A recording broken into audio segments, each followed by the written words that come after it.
अपनी बार बार और लगातार कोशिशों के बावजूद भी रोहन को असफलता मिल रही थी, जिससे वह बहुत परेशान हो चुका था।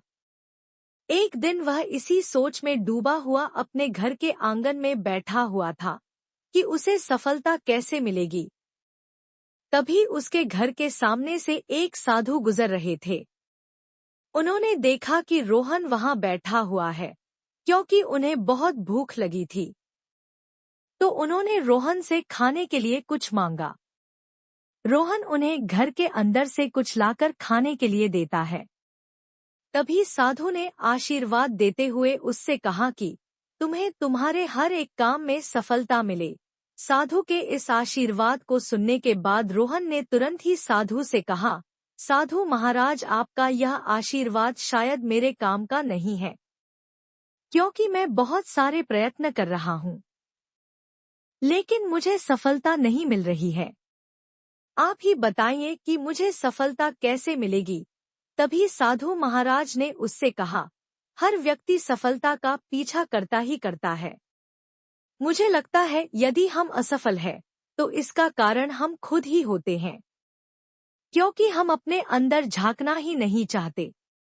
अतः सफल होना है तो सबसे पहले खुद की कमियों को ढूंढे। जब साधु ने यह बात कही तो रोहन को कुछ समझ में नहीं आया।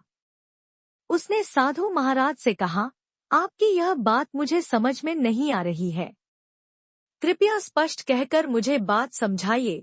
साधु महाराज ने रोहन से कहा, मैं तुम्हें एक छोटी सी कहानी सुनाता हूँ, जिससे तुम्हें सारी बात समझ में आ जाएगी।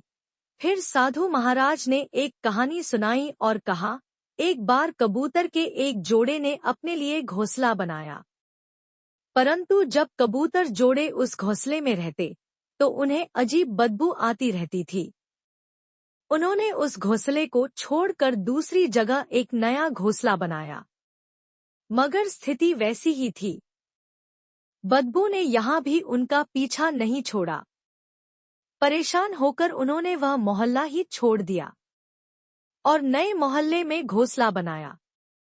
घोंसले के लिए साफ सुथरे तिनके जोड़े, मगर यह क्या, इस घोंसले में भी वही उसी तरह की बदबू आती रहती।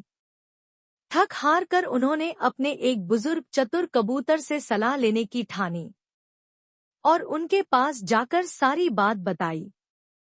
चतुर कबूतर उनके घोंसले में गया, आसपास घुमा फिरा और फिर बोला, घोंसला बदलने से यह बदबू नहीं जाएगी। बदबू घोंसले में नहीं, तुम्हारे अपने शरीर से आ रही है।